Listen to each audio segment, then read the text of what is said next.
गरीब बहू का जादुई घास का एसी। एक छोटे से गांव में सरिता अपनी बहू और अपने गरीब परिवार के साथ रह रही थी। बेटा, आज हमें ये रात को सारा काम खत्म करना होगा, कल ये सारा ऑर्डर का सामान जाएगा। माँ, मैं तो कोशिश कर ही रहा था लेकिन घास ही खत्म हो गई।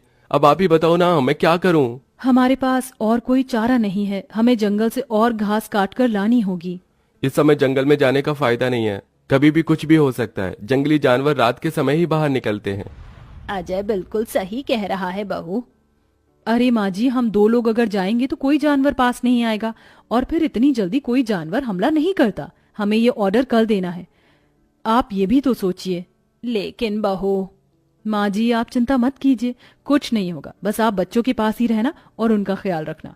अगर ये ऑर्डर नहीं गया तो बच्चों के लिए हम गर्मी से बचने के लिए कूलर भी नहीं खरीद पाएंगे।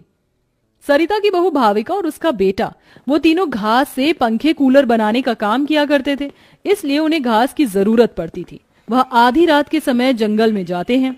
भाविका, जरा से भी हलचल हुई तो मुझे बता देना, कभी भी कुछ भी हो सकता है। ठीक है जी, मैं आपको बता दूंगी। अजय और भाविका दोनों ही जंगल में घास काट रहे होते हैं, तब उन्हें झाड़ियों से आवाज आने लगती है। क्या तुमने भी वहां से कोई आवाज सुनी है? हाँ जी, मैंने भी सुनी है। मैंने तुम्हें कहा था ना, इस समय आना ठीक नहीं है। चलो देखते हैं उधर क्या है। भाविका और अजय झाड़ियों के पास जैसे ही जाते हैं, उन झाड़ियों के पीछे से एक आदमखोर भेड़िया निकलता है। भाविका, भागो यहाँ से, यहाँ पर तो बहुत खतरनाक भेड़िया है। अजय और भाविका दोनों अपनी जान बचाकर भागने लगते हैं। अजय, अब हम लोग क्या करें? कहीं भेड़िए ने हमें खा लिया तो? रुकना मत, बस भागती जाओ। भागते भागते वो दोनों जंगल से किसी तरह बाहर निकल आते हैं और भेड़िया उनका पीछा छोड़ देता है। जान बची तो लाखों पाए, लौट के बुद्धू घर को आए। रास्ते में चलते हुए आधी रात के समय उन्हें गांव के एक कूड़े के ढेर के पास एसी पड़ा हुआ नजर आता है। अरे देखो जी, यहाँ पर एसी पड़ा है। अरे पता नहीं किसका होगा, चलो यहाँ से चलते हैं। मुझे लगता है किसी ने ऐसे ही डाल दिया होगा। मैं तो कहती हूँ इसे लेकर चलते हैं। भाविका अजय को एसी ले जाने के लिए मना लेती है, जिसके बाद वो दोनों उस एसी को घर ले आते हैं। तुम दोनों तो घास लेने गए थे, ये क्या लेकर आ गए हो? ये हमें रास्ते में पड़ा मिला। जब हम कूलर पंखे बना लेते हैं तो एसी भी बना सकते हैं। इस खराब एसी को छोड़ो और ये बताओ, क्या तुम घास लेकर आई हो? सरिता के ये बोलने के बाद जंगल की दुर्घटना के बारे में दोनों बताते हैं, जिसे सुनकर सरिता हैरान रह जाती है। अच्छा, इसका मतलब बहुत बड़ी मुसीबत से बचकर आए हो तुम दोनों, और साथ में ये कचरा उठाकर ले आए। वह तीनों बहुत ज्यादा परेशान हो जाते हैं। कल का ऑर्डर पूरा करने के बाद उन्हें कुछ पैसे मिल जाते, लेकिन घास न होने की वजह से उनका ऑर्डर पूरा नहीं हो पाता और वह ऑर्डर कैंसिल हो जाता है। अगले दिन उनके टूटे फूटे घर के अंदर धूप की किरणें आने लगती हैं, जिससे बहुत ज्यादा गर्मी हो जाती है। हे भगवान, कितनी गर्मी लग रही है, घर में पंखा भी नहीं चल रहा है। मुझे भी बहुत गर्मी लग रही है। पिताजी पिताजी, हमें बहुत गर्मी लग रही है, हमारे घर में एक पंखा भी ठीक से नहीं चलता। बेटा, थोड़ा सा सब्र रखो, कुछ दिनों में मेरे पैसे मुझे मिल जाएंगे तो मैं घर के अंदर एक अच्छा सा पंखा लगवा दूंगा। हमारा वो ऑर्डर तो कैंसिल हो गया, लेकिन सुबह में घास ले आई थी मैं। चलिए गांव वालों के कूलर और पंखे में घास लगा देते हैं, उससे कुछ तो पैसे आएंगे। हाँ, तुमने सही कहा। भाविका और अजय दोनों मिलकर पुराने कूलरों के अंदर घास लगा रहे होते हैं, और यहाँ घर में राजू दिशा गर्मी से परेशान हो रहे होते हैं। काश कि हमारे घर में भी कोई एसी होता। तभी दिशा की नजर उसके पिता के लाए हुए एसी के ऊपर पड़ती है। अरे राजू, जरा इसे देखो, लगता है पिताजी हमारे लिए एसी लेकर आए हैं, पर उन्होंने ये एसी अभी तक क्यों नहीं लगाया? क्योंकि ये एसी खराब है, बस इसीलिए। कल रात तुम्हारे माता पिता को यह कूड़े करकट में मिला था। ये सुनने के बाद राजू इस बात से तो खुश होता है कि उसके पिताजी पुराना ही सही, कम से कम एक एसी तो घर पर लेकर आए। कुछ देर बाद वह अपने दोस्तों के पास खेलने चला जाता है।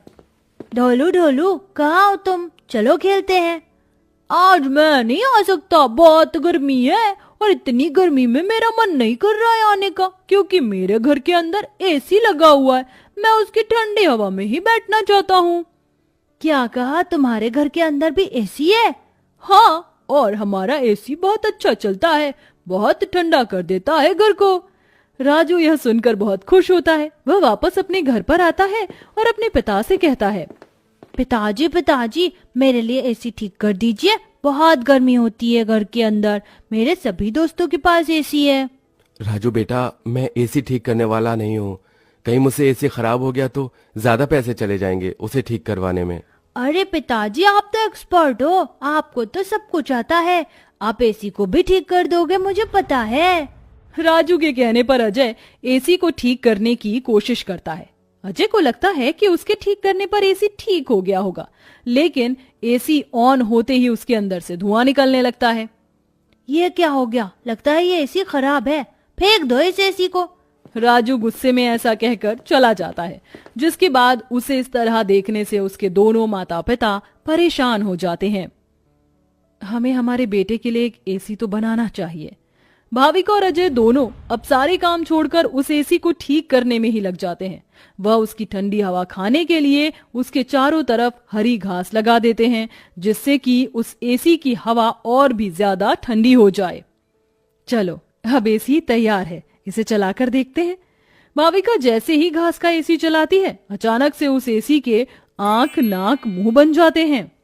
क्या बात है, तुमने तो मुझे बिल्कुल नए जैसा बना दिया है, लेकिन समझ नहीं आ रहा कि तुमने मेरे ऊपर ये घास क्यों लगाई है।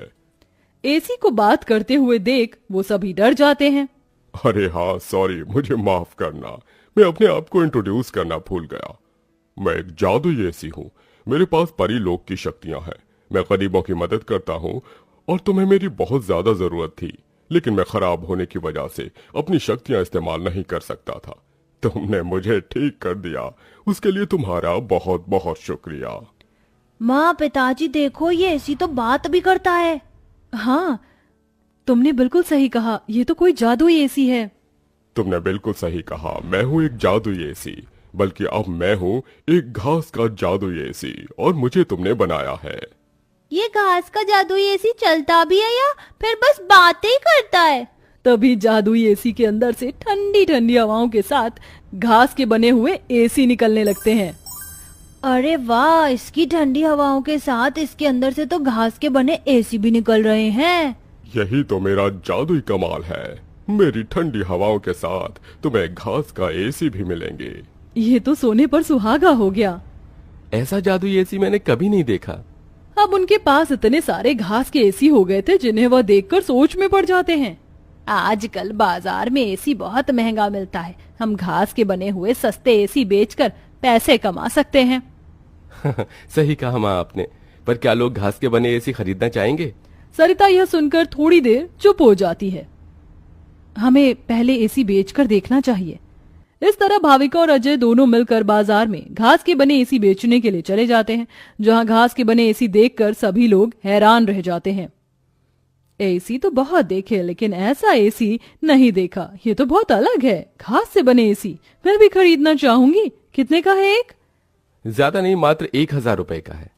आजकल एसी 30-40 हजार तक मिलते हैं और तुम इतने सस्ते में बिल्कुल कौड़ियों के भाव बेच रहे हो। चलो मुझे एक दे दो। कोमोलिका के खरीदने के बाद वहां और भी लोग उन दोनों से एसी खरीदते हैं। इसी के चलते उनकी अच्छी खासी बिक्री हो जाती है और सारे एसी बिक जाते हैं। आज का ये आखिरी एसी बचा है, इसे मैं अपने घर में लगाऊंगा। अजय घास का एक एसी अपने घर में भी लगा देता है और घास के जादुई एसी का इस्तेमाल वो बस तभी करता है जब उसे एसी बेचने के लिए पैसे चाहिए होते हैं। जादुई घास के एसी, अपनी ठंडी ठंडी हवाएं दो, जिससे मुझे तुम्हारे जादुई घास के एसी मिले। अजय के इतना बोलते ही जादुई घास के एसी के अंदर से ठंडी ठंडी हवाओं के साथ घास के बने एसी निकल आते हैं। इस तरह धीरे धीरे अजय अपना घास के बने एसी का बहुत बड़ा बिजनेस खोल लेता है और धीरे धीरे उसकी सारी परेशानियां खत्म हो जाती हैं। अब वह गरीब परिवार खुशी खुशी रहने लगता है।